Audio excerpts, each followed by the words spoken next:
How to add items to Lululemon bag. Hi everyone, this is Alana from Create, Login and Delete. Let's jump right into the video. First, open up any web browser you want and search for shop.lululemon.com and make sure to log into your account.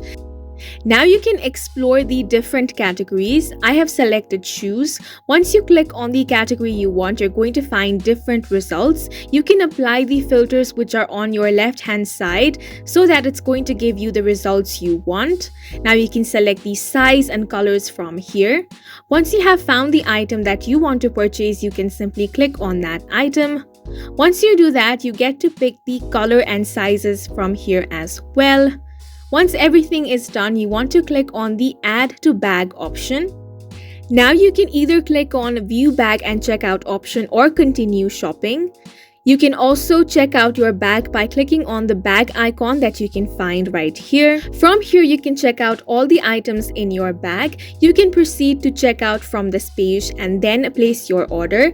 And that's it for this video. Please make sure to hit the like button and subscribe for more helpful tutorials.